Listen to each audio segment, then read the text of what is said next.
So ఇవన్నీ మించి ఇప్పుడు మన విషయం గురించి వస్తే,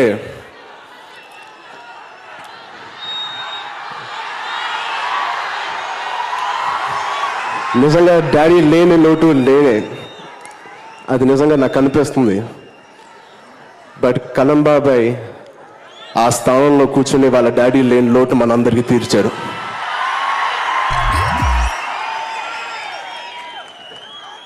డాడీ తర్వాత నేను కాదు, పవర్ స్టార్ కళ్యాణ్ ఒకళ్ళే.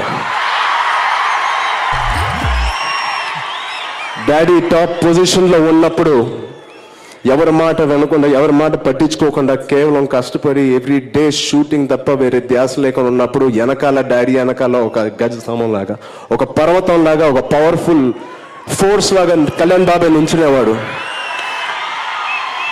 డాడీకి ఏది ఎదురొచ్చినా ఫస్ట్ అన్నయ్యతో కాదు నాతో మాట్లాడు,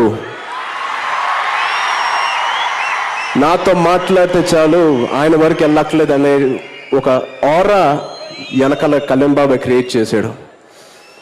ఇవాళ కళ్యాణ్ బాబాయ్ డాడీ పొజిషన్లో కూర్చున్నాడు. ఆయన ఎవరికి సమాధానం చెప్పే అవసరం లేదు. ఇవాళ కళ్యాణ్ బాబాయ్ని ఎవరైనా ఏదైనా అంటే ముందు వచ్చి నాతో మాట్లాడండి అంట.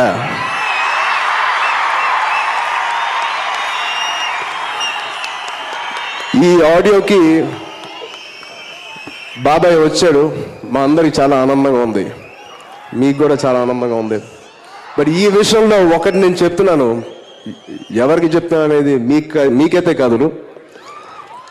ఇంతకు ముందు ఫంక్షన్లో బాబాయ్ రానప్పుడు అనాసంగా రాశారు, ఈ వేదిక ఏదైనా ఒక మీటరా, ఈ మీటర్లో ఈ వేదిక మీద ఫ్యామిలీ అందరు కనిపిస్తేనే మా మధ్య ప్రేమ ఉన్నట్టు ఏదైనా రాస్తుందా ఎక్కడైనా? ఎవరు చెప్పారు?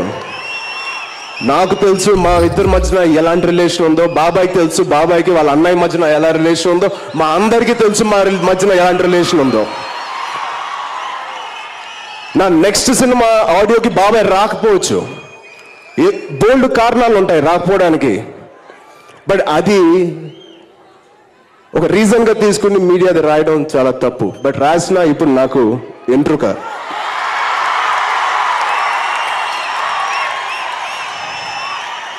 సో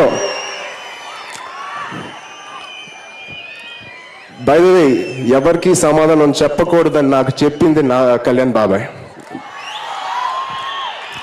రచ్చ అయిన వెంటనే మరుసటి రోజు నాకు ఫోన్ చేసి మీడియా ముందు కానీ ఎవరికి ఏమీ సమాధానం చెప్పగచ్చారని, నేను ఎందుకు రచ్చకు రాలేదు నీకు తెలుసు నాకు తెలుసు, అది చాలు.